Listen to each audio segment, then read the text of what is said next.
자, 보도록 합시다. 자, 이제 드디어 방학도 끝났고, 그치? 계약해보니까 어때? 어? 왜? 학교 좀 분위기는 어떻습니까? 아직도 여전히 친구들은 많이 노는 분위기지. 그치? 자, 그래도 이럴 때 이제 나는 열심히 좀 공부해가지고 내 미래를 바꿔야 되겠다. 이런 생각을 하고 실천하는 게 제일 중요해요. 알겠죠? 그래서 항상 정신 똑바로 챙기고, 알겠지? 그래서 내가 뭘 해야 될지를 자꾸 이제 계획하고 실천하는 그런 모습을 보이는 게 굉장히 중요해요. 사실상 지금 이제 여름방학이 끝났으면 이제 우리는 고등학생들은 한 학년씩 올려야 되는 게 맞아요. 왜냐면 고3들 같은 경우가 사실상 이제 여름방학을 기점으로 사실 공부는 다 끝났습니다. 알겠죠? 그래서 지금 뭐 고3인데 지금 뭐 나는 새로운 걸 배워야겠어 하는 애들은 대부분 재수 생각하는 애들이에요. 알겠죠? 지금은 오히려 손에 안 잡히는 게 정상이에요. 시험이 이제 정말 얼마 안 남았으니까. 이제 뭐 벌써 8월달 다 지나가고 있고 이제 11월달까지 한 2달 정도밖에 안 남은 그런 상황이거든요. 그죠? 뭐 2달 좀 넘게 한 3달 좀 안 되게 남아있는 상황이라서 사실상 이때부터는 고3의 경우는 손에 안 잡히기도 하고, 그리고 사실상 이제 수능 완성이나 이런 거 풀면서 이제 뭡니까? 마음의 위안을 얻고 하는 그런 상황인 겁니다. 알겠죠? 그럼 이제 사실상 이제 고2가 이제 본격적으로 이제 수능 대비하는 고3이 되는 거고, 고1은 사실상 지금부터 고2라고 생각을 해야 돼요. 알겠죠? 그래서 그런 걸 자꾸 유념을 하면서 스스로가 자꾸 이제 그렇게 공부를 할 수 있도록 자꾸 북돋아주는 그런 태도가 굉장히 중요하다고 볼 수 있다는 거죠. 알겠죠? 자, 오늘은 이제 우리가 내신 대비니까 비상박 교과서 1단원 1의 내용이 한 그리움이 다른 그리움에게라고 하는 시에 대해서 공부를 한번 해보도록 합시다. 준비됐습니까? 그쵸? 자, 이가 작품은 정희성이라고 하는 작가가 쓴 작품이고, 그쵸? 자, 근데 이 작품은 우리가 한 가지 알아둘 필요가 있습니다. 알겠습니까? 제목 옆에다가 하나 써놓도록 합시다. 자, 이 작품이 상작된 시대적 배경은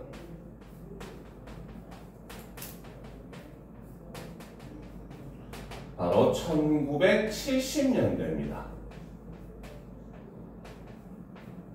1970년대라면 바로 어떤 사회였습니까? 우리 사회가. 1970년대에 어떤 일이 있었을까? 우리나라에. 어떤 일이 있었을까? 바로 1970년대는 우리 사회가 급격하게 산업화와 도시화를 이루기도 했지만 한편으로는 바로 군사, 독재, 정권의 지배를 받던 그런 시기였습니다. 알겠습니까? 자, 그래서 이제 이 작품 같은 경우는 작품의 그런 표면적인 의미로 해석을 하는 경우랑 작품이 쓰여진 시대적 상황을 집어넣어서 해석하는 경우에 해석이 완전히 달라질 수가 있어요. 알겠죠? 그러니까 이런 점을 조금 우리가 주의를 하면서 내용을 한번 살펴보도록 합시다. 알겠죠? 자, 그러면 보도록 합시다. 어느 날 당신과 내가 라고 돼 있지, 그치? 자, 여기서 당신 밑줄 칩시다. 당신은 누굽니까? 응? 내 얘기를 어떻게 해주는 사람? 그치, 바로 당신은 바로 시적 청자이죠. 그쵸? 그치? 자, 그래서 이 당신이라고 하는 대상은 시적 청자이자 바로 뭐다? 화자가 결실을 맺고 싶은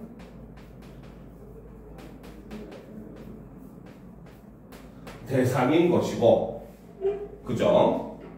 자, 이렇게 해석을 했을 때 우리가 시 안에서만의 의미로 해석을 하면 바로 뭐다? 사랑하는 사람이 될 수가 있겠죠. 그렇죠? 그런데 1970년대라는 시대적 상황과 비교해서 생각을 해본다면은 바로 뭡니까? 나와 연대하고 싶은 타인, 그렇지? 다른 사람과 화자가 연대하고 싶은 타인이라고도 볼 수 있고, 혹은 뭡니까? 이때 당시에는 잃어버렸던 민주주의, 이런 개념으로도 볼 수가 있죠. 일종의 화자가 바라는 대상이 바로 당신인 겁니다. 알겠습니까?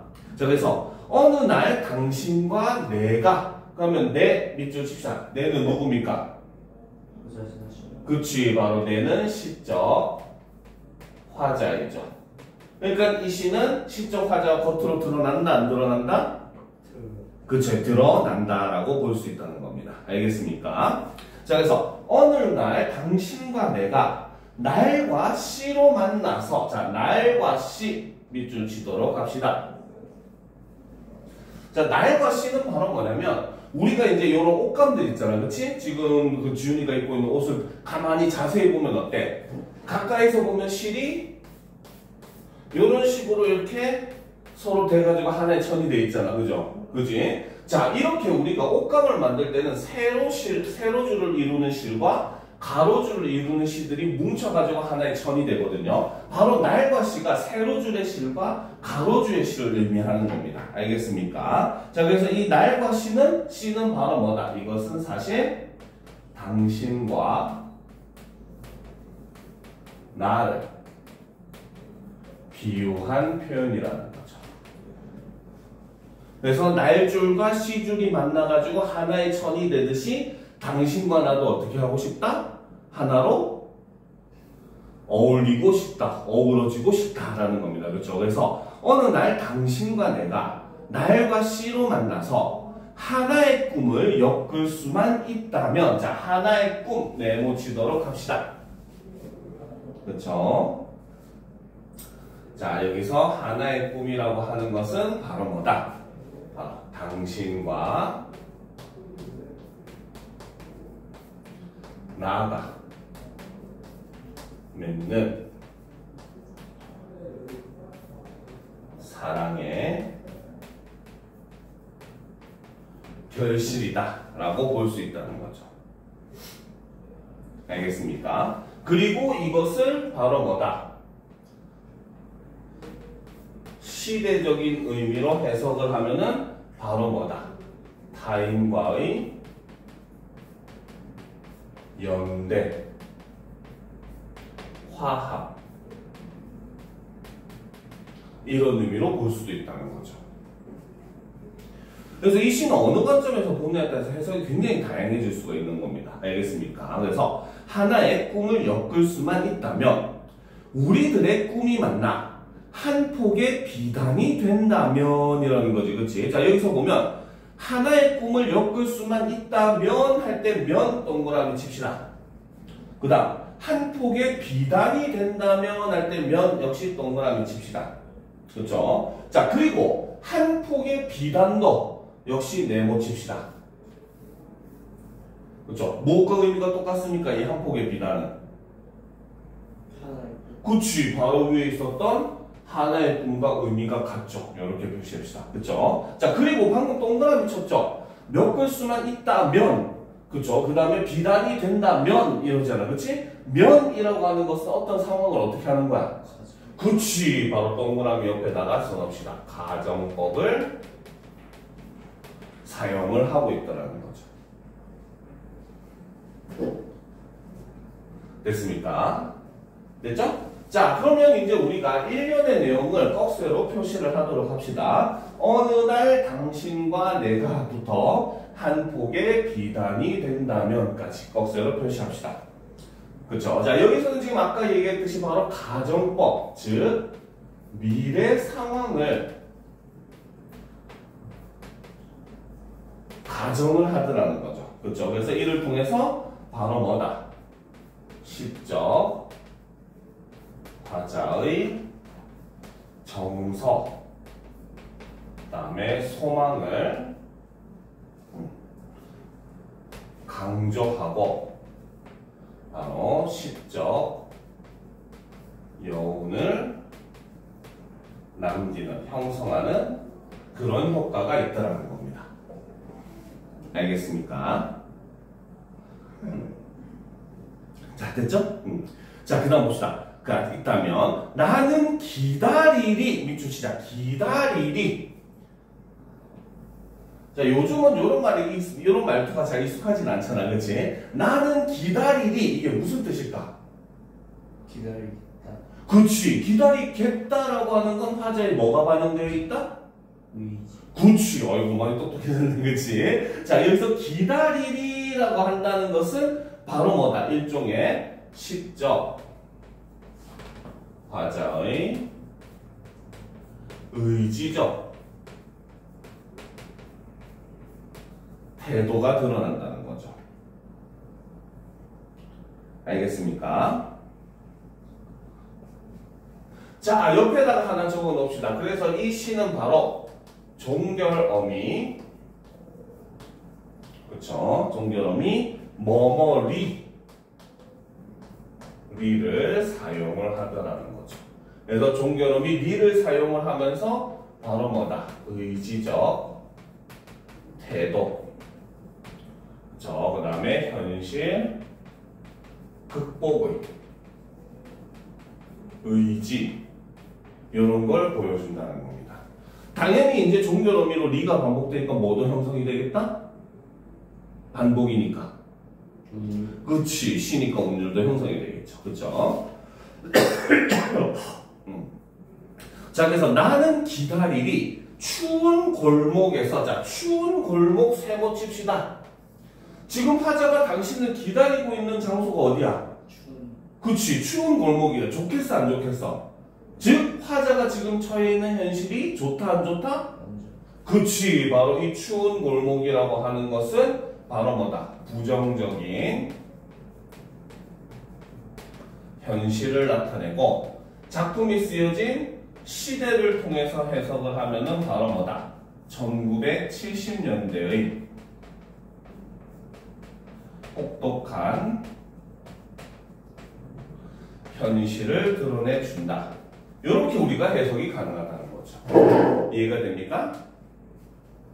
알겠죠? 일종의 시련과 고난이 있는, 그치, 바로 시련, 고난의 현실이다. 이렇게 볼 수 있다는 거죠. 알겠죠? 자, 그런데, 자, 이 문장을 다시 보면, 나는 기다리리 추운 골목에서 이렇게 돼 있잖아. 그치? 원래 문장대로 하면 어떻게 해야 돼? 추운 골목에서 나는 기다리리, 이렇게 올바른 표현이지. 그치? 그래서 문장의 순서가 어떻게 됐다? 그치, 바로 요렇게 표시합시다. 무슨 법? 문장의 어순을 바꾸는 표현법을? 그치, 아, 많이 똑똑해졌어. 그치, 바로 도치법을 사용을 하고 있죠. 알겠습니까? 자, 그래서 여기서도 이 도치법을 사용함으로써도 역시 어때? 의지를 강조해주는.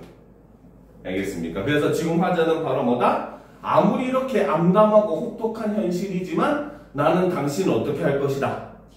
그렇지, 기다릴 것이다 라고 하는 기다림을 통해 현실을 극복하고자 하는 의지가 여기서 드러난다는 거죠. 알겠습니까? 자, 오랜 침묵과 외로움 끝에 한 슬픔이 다른 슬픔에게 손을 주고, 자, 손 내모치도록 합시다. 손. 그죠? 한 슬픔이 다른 슬픔한테 손을 준대요. 그치? 왜 손을 줄까? 도움을 주고. 그치, 도움. 뭐 꼭 도움, 실질적인 도움이 아니더라도 뭡니까? 우리 지훈이도 힘들 때 누군가가 지훈이 손을 딱 잡아주고 마음이 어때? 안 좋아? 왜? 힘들 때 누가 손을 탁 잡아주면 굉장히 좋잖아. 따뜻함이 느껴지고. 그걸 느껴야 돼요. 알겠죠? 자, 여기서 이 손이라고 하는 것은 바로 뭐다? 위로, 위안. 그렇죠? 힘든 사람을 위로해주는 그런 손길이라는 겁니다. 자, 그런데 이제 우리가 한 가지 주의할 점은 뭐냐면, 한 슬픔이 다른 슬픔한테 손을 준대. 즉, 손을 주는 사람도 현재 어떤 상황이다? 그치, 고통을 겪고 슬픈 슬픈 거야. 그렇죠? 근데도 자기보다 더한 고통과 슬픔을 느끼는 사람에게 어떻게 한다? 그치, 위안을 준다는 뜻이 된다는 거죠. 무슨 말인지 알겠습니까? 자, 그래서 실제로 이제 그 예전에 다른 시에 보면은 내가 사랑하는 사람이라고 하는 시가 있거든요. 여기서 보면 나는 그 뭡니까? 눈물을 모르는 사람을 사랑하지 않는다. 이렇게 막 표현을 해야 알겠지? 여기서 눈물이 바로 뭐냐면 시련, 고통 이런 거란 말이야. 나는 그늘을 가지지 않은 사람을 사랑하지 않는다. 이렇게 해요. 알겠죠? 이거 그늘도 역시 고통 이런 걸 얘기하는 거야. 그래서 그 시의 마지막에 보면 나무 그늘에 앉아서 그렇죠? 한 사람이 다른 사람의 눈물을 닦아주는 모습이 그 얼마나 아름다운가 이렇게 얘기하거든요. 그러니까 둘 다 나무 그늘에 있어. 둘 다 힘든 사람이야. 근데 한 사람은 그늘 밑에서 이제 울기까지 하는 더 힘든 사람이니까 조금 덜 힘든 사람이 더 힘든 사람을 위로해주는 그런 모습이거든요. 그래서 바로 이 부분도 바로 뭐다? 한 슬픔을 가진, 즉 나도 힘들지만 다른 사람의 아픔에 공감해주고 그의 위로해주고 위안을 해줄 수 있는 그런 그 존재라는 겁니다. 이게 그래서 한 슬픔이 다른 슬픔에게 손을 주고 한 그리움이 다른 그리움에 그윽한 눈을 들여다볼 때라는 거지. 그렇지? 자, 꺽쇠로 표시합시다. 한 슬픔이 슬픔이 다른 슬픔에게부터 그윽한 눈을 들여다볼 때까지 꺽쇠로 표시를 했습니까? 그렇죠. 즉 여기서는 바로 뭐다? 한 슬픔이 그렇죠.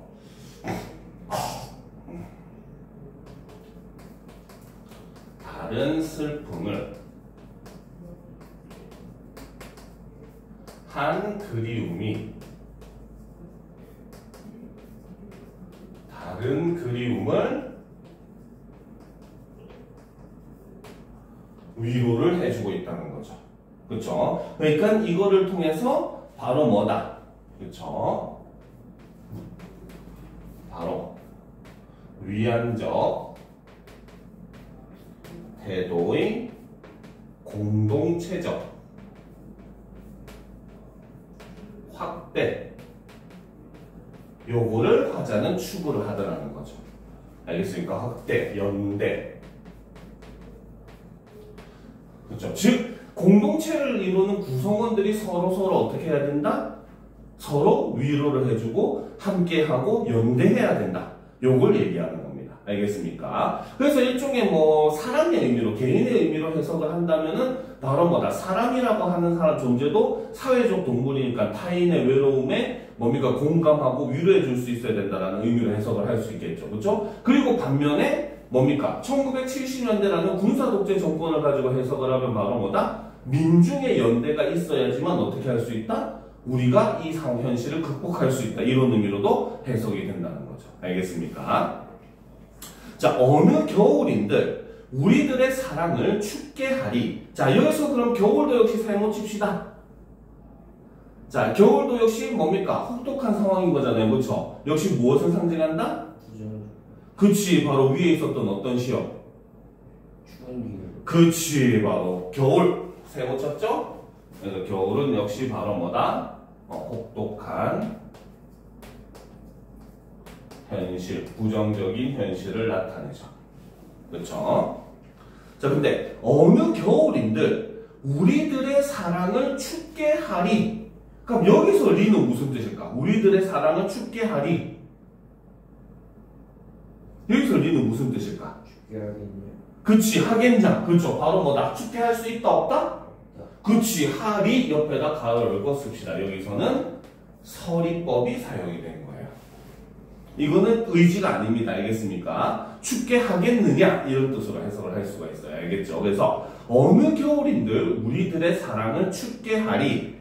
외롭고 긴 기다림 끝에 어느 날 당신과 내가 만나 하나의 꿈을 엮을 수만 있다면 이라는 거지. 그치? 그러면 여기서 얘기하는 이 어느 날이라고 하는 시간은 바로 어떤 시간?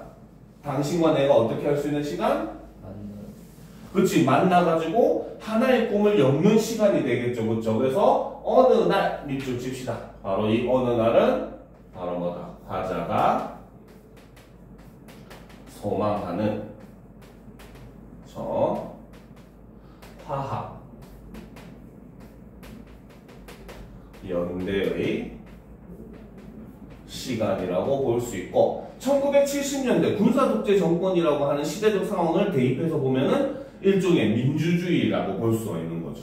무슨 말인지 알겠습니까? 자, 그런데 어느 날 당신과 내가 만나 하나의 꿈을 엮을 수만 있다면 이거 어디서 본 것 같지 않아요? 그치, 제일 1년에 있었던 내용이죠. 그쵸? 두 줄 묶도록 합시다. 어느 날 당신과 내가 만나 하나의 꿈을 엮을 수만 있다면 묶었습니까? 그렇죠. 여기서 쓰인 게 바로 무슨 구조? 수미상관 구조를 사용을 하고 있다 라고 볼 수 있다는 거죠. 알겠습니까? 그래서 수미상관 구조를 사용함으로써 그렇죠. 바로 운율을 형성하고 그렇죠. 그 다음에 의미 있다면이라고 하는 즉 화자의 바램을 강조해주는 효과가 있다는 거죠. 그렇죠? 그 다음에 시의 구조적인 안정감을 느끼게 해줍니다. 알겠죠? 그리고 처음에 했던 그런 내용으로 시가 끝나니까 마치 끝나지 않고 뭔가 마음속에 남는 듯한 느낌, 여운이 형성이 된다는 거죠. 알겠습니까? 자, 그래서 지금 바로 뭐다?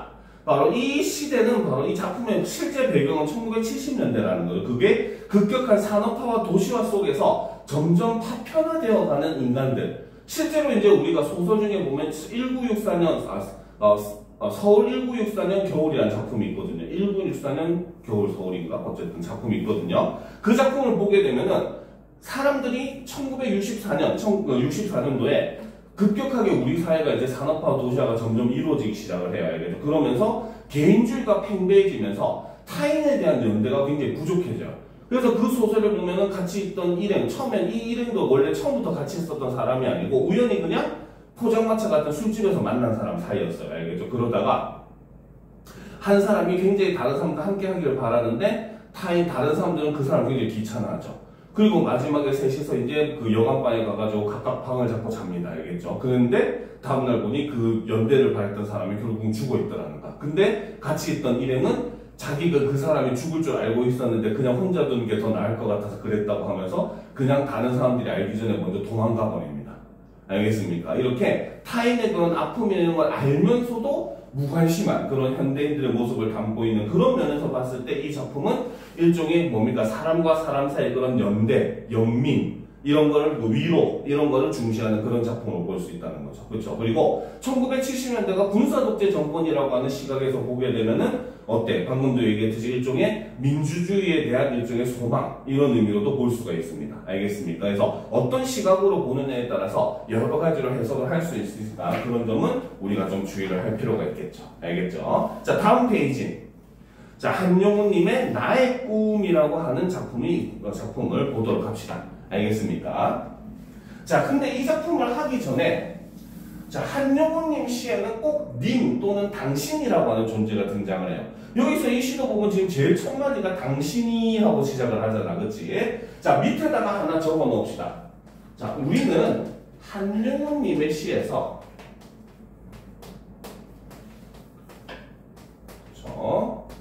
님 또는 당신 의 의미가 어떻게 되는지를 우리가 알아둘 필요가 있습니다. 알겠습니까? 그래서 한용우님의 신을 보면 항상 님이나 당신이 등장을 해요. 님의 침묵도 보면은 님은 같습니다. 이렇게 시작을 하거든요. 알겠습니까? 알 수 없어요도 보면은 뭡니까? 그 흐린 그 하늘이 뭐 하는 막 먹구름이 흘러가는데 언뜻 보이는 얼굴은 누구의 얼굴입니까? 막 하면서 당신의 존재를 계속 얘기를 해요. 알겠습니까? 자, 근데 이제 이 님, 당신의 의미는 역시 마찬가지 어느 시각으로 보느냐에 따라서 의미가 완전히 달라요. 알겠죠? 자, 첫 번째 바로 절대론적 관점, 즉 작품 내부에서만 의미를 찾으면 당연히 화자가 어떻게 하는 대상? 당신은 화자가 그 사랑하는 대상입니다. 알겠죠? 그래서 이렇게 해석을 하면 사랑하는 이가 된다는 거죠. 알겠습니까? 자, 그런데 한용우님이 살았던 시대, 즉 반영론적 관점에서 보게 되면은 한용우님은 어느 시대 사람입니까? 한용우님은 일제강점기 사람이에요. 알겠죠? 그러면 일제강점기 때 이 한용우님이 바랬던 님, 당신은 누구겠어요? 그치, 바로 조국이나 광복, 독립 이런 의미로 볼 수 있는 겁니다. 알겠습니까? 반면에 작가를 통해서, 작가의 삶을 통해서 보는 표현론적 관점으로 보게 되면, 즉 작가를 통해서 자, 의미를 살펴보면 이거는 사실 두 개로 나눌 수가 있어요. 알겠죠? 한용우님은 굉장히 열렬한 독립운동가였어. 알겠지? 우리가 왜 3일 만세운동할 때 태화관이라고 하는 식당에서 민족대표 33인이 모여가지고 어떻게 합니까? 기미독립선언서를 읽잖아요. 그렇죠? 그 기미독립선언서의 초안을 이제 뭡니까? 최남선이라고 하는 시인이 쓰고 그 초안의 맨 끝에 그 공약 3장이라고 해서 행동강령이 붙어있거든요. 조그맣게. 그걸 쓴 사람이 한용운입니다. 그 정도로 민족대표 33인으로 활동할 정도로 열렬하게 독립운동을 했어요. 알겠죠? 그러면 독립운동가로서 작가가 바라는 당신은 역시 뭐겠습니까? 그치, 바로 역시 조국, 광복, 독립의 의미겠죠. 시대적인 상황과 같은 의미로 볼 수 있습니다. 알겠죠? 근데 한용우님의 진짜 직업은 사실 승려입니다. 스님이에요. 알겠습니까? 그러면 스님이 바라는 당신은 누구겠어? 종교적 이념. 이념이라기보다는 종교적 절대자. 절대자가 누구야? 그치, 바로 신. 그 중에서도 부처가 된다는 거죠. 알겠습니까?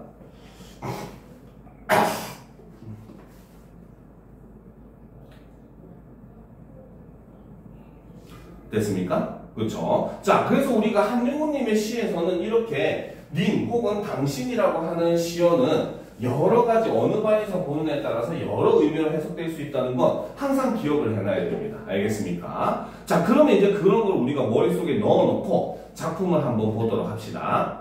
자, 당신이 맑은 새벽에 나무 그늘 사이에서 산보할 때, 그렇죠? 바로 당신이 산책을 하고 있으면 이른 아침에, 그지? 산보할 때 나의 꿈은 작은 별이 되어서 당신의 머리 위에 지키고 있겠습니다 라는 거지. 그치? 자, 밑줄 시작. 나의 꿈은 작은 별이 되어서 당신의 머리 위에 지키고 있겠습니다. 밑줄 쳤습니까? 그쵸? 자, 여기서는 바로 뭐다? 화자의 소망이자 의지가 이렇게 드러나고 있다는 거죠. 알겠습니까? 자, 그래서 여기서 드러내는 것은 바로 뭐다? 의지는 바로 뭐다? 당신을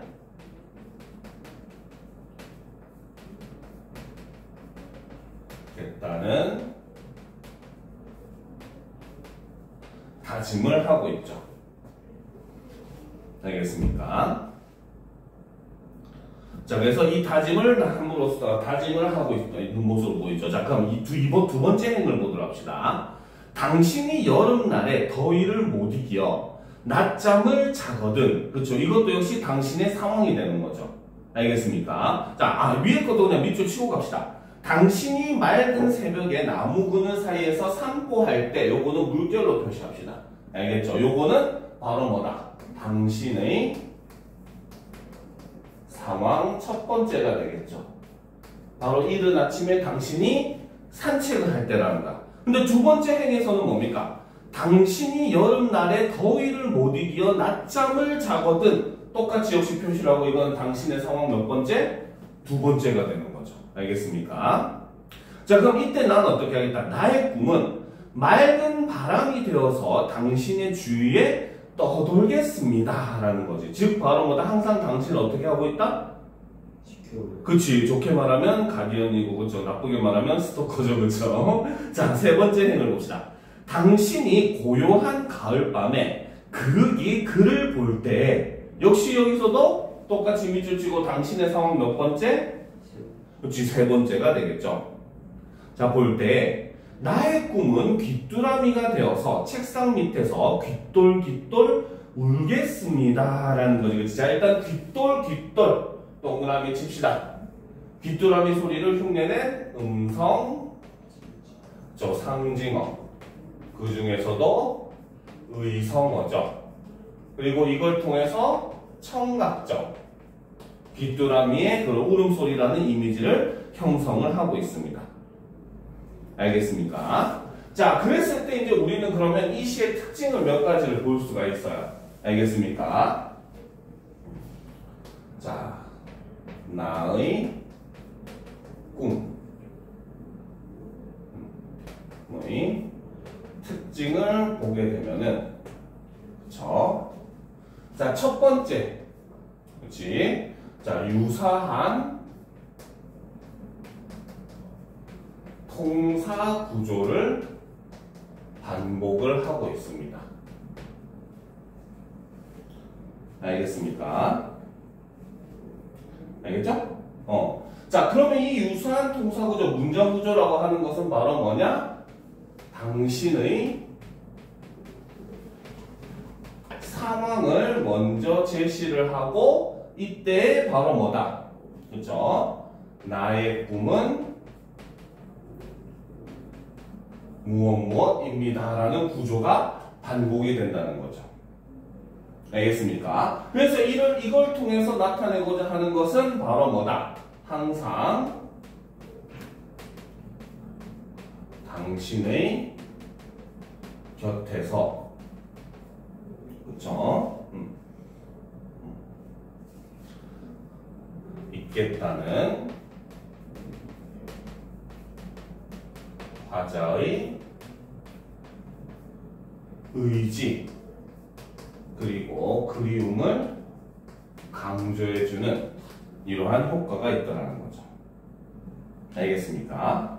자, 그리고 두 번째, 바로 경어체. 쉽게 말하면 높임말입니다.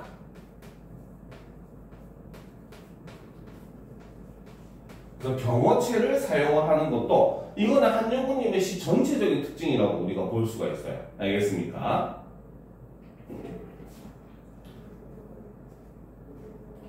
됐죠? 그래서 한영훈 씨는 항상 높임말, 경어체를 사용을 하거든요. 알겠죠? 그래서 이거를 통해서 일종의 여성적인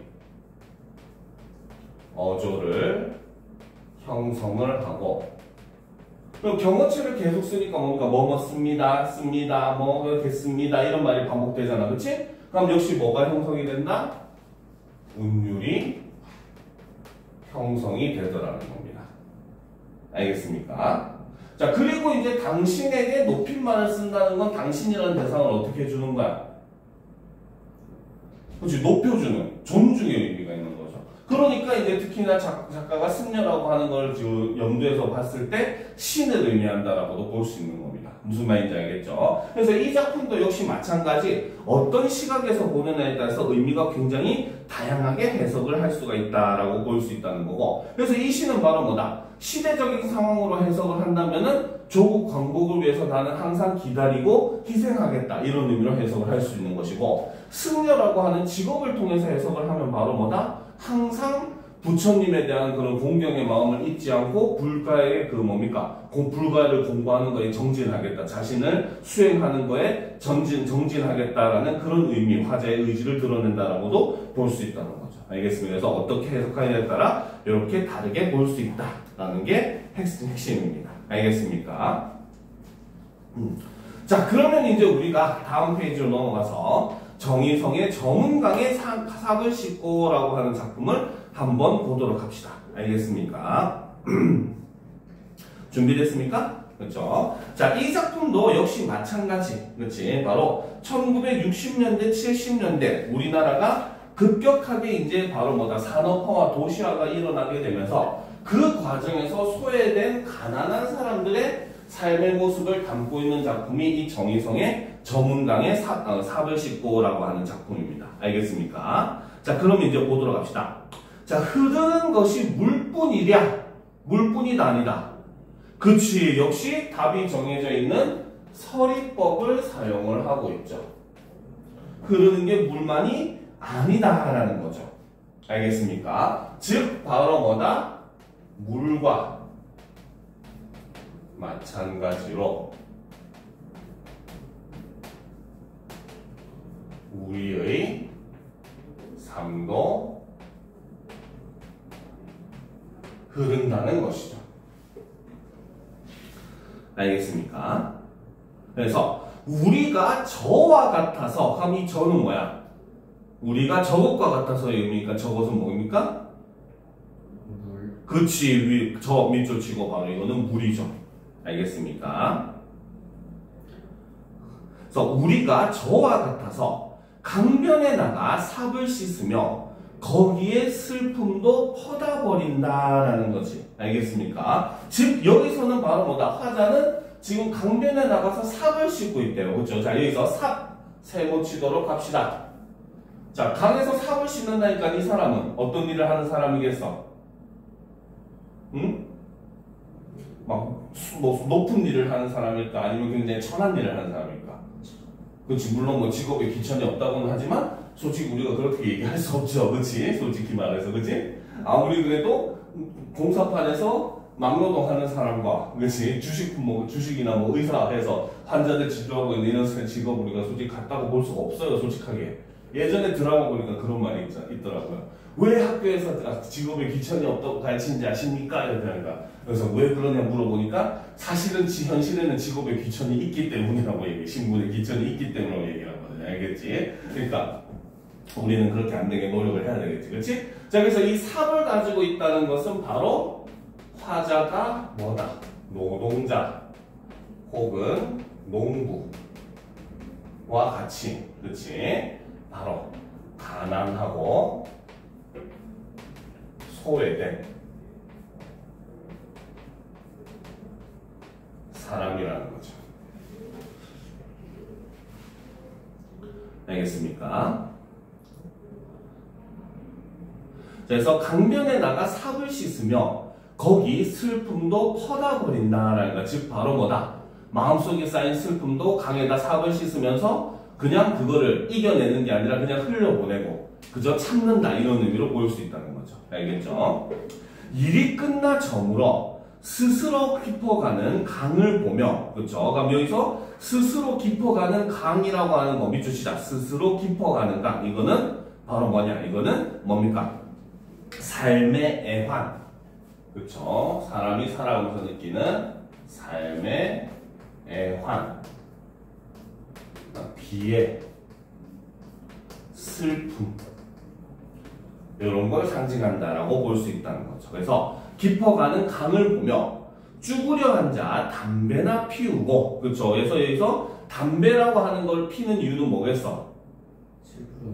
그렇지, 잠시나마 잊고 싶어서. 즉 이 화자는 적극적으로 슬픔을 이겨내려고 노력한다, 안 한다? 안 하죠. 굉장히 무기력한 태도를 가지고 있는 인물이라는 겁니다. 알겠습니까? 오케이? 그래서 앉아 담배나 피우고 나는 돌아갈 뿐이다.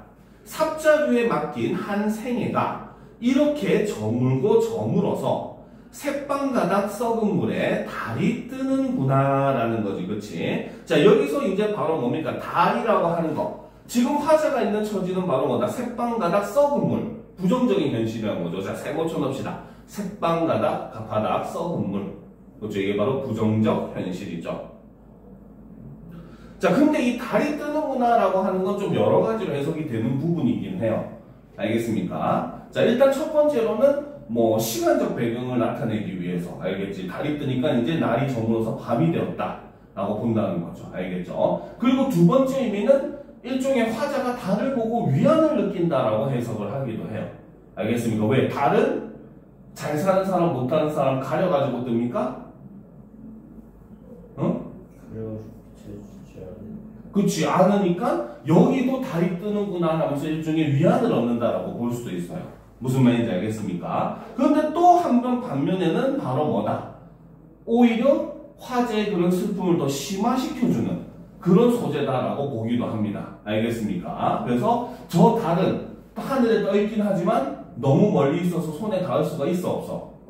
그렇지. 그러니까 오히려 화제의 서러움을 더 심화시켜주는 소재라고 보기도 해요. 그래서 이거는 사람마다 해석이 좀 많이 다르기 때문에 학교에서 근데 뭐 2, 3부 같은 경우는 여기까지 수업을 안 할 것 같기는 하지만 그래도 이제 만약에 하게 된다면 이거는 따라가는 게 좋은 부분이기는 해요. 알겠습니까?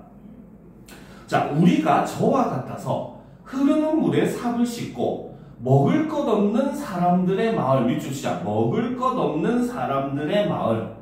이게 바로 화자가 어떻게 하는 공간? 아니죠. 살아가는 공간이지. 먹을 게 없대. 먹을 게 없는 것을 원하겠어? 아닐 거 아니야. 그치? 자, 적어놓읍시다. 바로 이거는 화자가 살아가는 공간. 땡땡 하고 바로 소외된 사람들. 적었습니까? 응? 적었죠? 그러니까 지금 여기서 벗어나고 싶어도 화자는 벗어날 수 있더라 없더라? 그렇지, 없다는 거야. 그래서 어떻게? 다시 어두워 돌아가야 한다. 옆에다가 적어놓읍시다. 가로 열고 체념이라고 적어놓읍시다. 그래서 화자는 지금 현실에 극복하기보다는 오히려 슬픔을 그냥 인내하고, 그렇지? 그냥 그 슬픔을 받아들이고 체념하고 있는 그런 모습을 보여주는 시가 바로 이 정의성의 저문강의 삽을 씻고라는 작품이고, 실제로 우리가 물론 아까 선생님이 여러분들에게 공부에 그런 의지나 이런 걸 주기 위해서 당연히 그런 얘기를 많이 해줘요. 실제로 직업이 우리가 귀천이 없다고 하지만 사실 귀천이 있죠. 알겠습니까? 하지만 또 그렇다고 해서 가난한 사람을 또 무턱대고 욕할 수는 없어요. 실제로 우리 사회라고 하는 게 신분, 경제적인 이런 요인으로 인해서 사실상 귀천이 생겨버린 상황이고, 그러다 보니까 사람들이 출발선은 다를 수밖에 없어요. 알겠습니까? 그래도 이제 여기서 이렇게 공부할 수 있는 학생들은 굉장히 그래도 부모님들이 어느 정도 많이 이뤄놓은, 그치? 여러분들이 충분히 잘 그 앞에서 출발할 수 있도록 도와줄 수 있는 분이시라는 거예요. 여러분 행운인 거예요. 알겠죠? 근데 그렇지 못한 학생들도 굉장히 많다는 것도 우리는 항상 생각을 해줘야 돼요. 알겠습니까? 그래서 가난하다고 그것이 놀림거리는 당연히 되면 안 되겠죠. 왜? 그러니까 가난한 집에서 태어나고 싶어서 태어난 게 아니잖아. 그렇지? 그렇다고 해서 우리가 거기서 벗어나지 않으려고 노력하는 것도 역시 사실은 잘못된 거긴 한다는 겁니다. 알겠습니까? 그래서 이런 것들을 두루두루 우리는 생각해 볼 수 있는 그런 작품이고, 그러면 우리가 앞에서 배웠던 한 그리움이 다른 그리움에게 라고 하는 작품과 이 정은강의 삽을 씻고라는 작품을 서로 비교해보면 화자의 태도가 확연하게 차이가 나요. 그죠? 앞에서 한 그리움이 다른 그리움에게 라고 하는 시를 보면은 화자는 현실을 극복하기 위해서 여러 가지 노력을 하는 모습을 보여줘서, 그치? 극복 의지적 태도가 드러난다고 필기를 많이 했었습니다. 그쵸? 그런데 오히려 이 정은강의 삽을 씻고는 화자가 어떻게 하고 있어? 현실을 그냥 그치? 받아들이고 체념하고 있잖아요. 그쵸? 이런 면에서 두 사람의 모습이 굉장히 다르다는 거죠. 하지만 이 사람들이 놓여있는 현실은 비슷하죠. 그죠? 한 그림이 다른 그림에게도 뭐라고 했습니까? 바로 추운 길목에서 겨울에 이렇게 얘기했잖아. 그치? 이런 것과 마찬가지로 화자가 처해 있는 현실이 부정적이다, 혹독한 현실이다라는 점은 굉장히 공통점이라고 볼 수 있지만 그 현실에 대응하는 태도는 굉장히 다르다라는 게 우리가 꼭 알아야 되는 부분인 겁니다. 알겠죠? 자, 그럼 다음 작품 넘어갑시다. 이용학의 그리움. 자, 이용학이라고 하는 시인도 바로 1900 일제강점기 때 시인입니다. 알겠죠? 이 사람도 그 이용학 시인은 시의 특징이 한 가지가 있어요. 그게 바로 뭐냐? 백석 시와 마찬가지로 그 가족 공동체 해체 현상에 대해서 굉장히 많은 시를 썼어요. 그리고 그 모습을 굉장히 비극적으로 그리는 작가가 바로 이 이용학입니다. 알겠죠? 특히나 이 이용학은 러시아 이제 블라디보스톡 지역까지 이제 떠돌이 삶을 살았던 그런 이력이 있었나 봐. 그래서 그 자기 시를 보면 그 러시아 지명이 되는 것도 굉장히 많이 나와요. 그래서 대표적으로 우라지오 가까운 항구에서는 이런 작품 보면은 여기서 우라지오 항구가 바로 블라디보스톡에 있는 항구 이름이거든요. 그래서 이런 모습들을 많이 볼 수가 있습니다. 알겠죠? 그런 걸 보면서 그리움이라는 시를 보도록 합시다. 자, 눈이 오는가 북쪽에 한방 눈 쏟아져 내리는가 라는 거야. 그치? 자, 여기서 눈이 오는가 북쪽에 한방 눈 쏟아져 내리는가. 자, 이거는 지금 답이 정해져 있는 물음이야? 정해져 있지 않은 물음이야?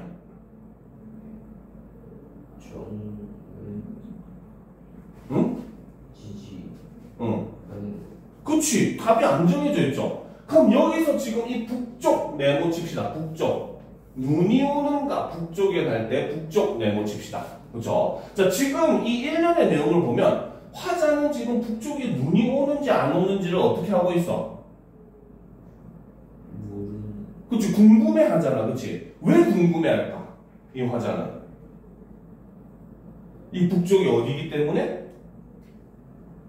자신의 고향이기 때문입니다. 알겠습니까? 그래서 이 북쪽은 바로 무엇을 얘기한다? 바로 화자의 고향, 즉 그리움의 공간이 된다는 거죠. 그죠? 자, 그래서 이제 일련의 내용, 눈이 오는가 북쪽엔 한방 눈 쏟아져 내리는가 라는 걸 통해서 바로 뭐다? 여기서는 독백적 어조를 사용해 스스로에게 묻고 있는 그런 모습을 보여줌으로써 바로 화자의 그리움을 강조해주는 이러한 효과가 있더라는 거죠. 알겠습니까? 그러면 지금 화자는 무엇을 보면서 북쪽에 눈이 오는가를 떠올리고 있을까? 역시 눈을 보면서라는 거지. 그렇지? 앞에 제일 처음에 나왔던 눈은 바로 뭐다?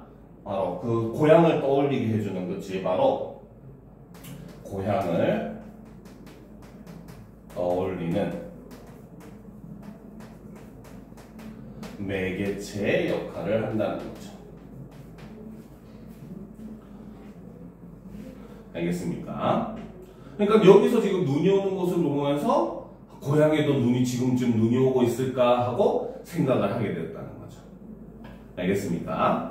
자, 험한 벼랑을 굽이굽이 돌아간 백무선 철길 위에 느릿느릿 밤새워 달리는 화물차의 검은 지붕에라는 거지, 그치? 자, 지금 이 부분은 바로 뭐다? 자, 이연을 다 묶도록 합시다. 자, 여기서는 정경을 묘사를 하고 있죠. 바로 그 정경은 어디의 정경이겠어? 응? 응? 고향? 그치. 바로 여기서는 그렇기 때문에 시각적 이미지를 사용함으로써 바로 뭐다? 고향 모습을 묘사를 하고 있고, 사실 이 고향의 모습이라고 하는 것은 무슨 모습이다? 화자의 기억 속 모습을 이렇게 묘사를 함으로써 이를 통해서도 역시 그 고향에 대한 그리움을 강조를 한다는 거죠. 알겠습니까? 됐죠? 자, 연달린 산과 산 사이, 그 산과 산이 지금 연달아 있다는 거죠. 너를 남기고 온, 자, 너 동그라미 칩시다. 바로 이 너도 화자가 어떻게 하는 대상? 그치, 바로 그리움의 대상이 되죠.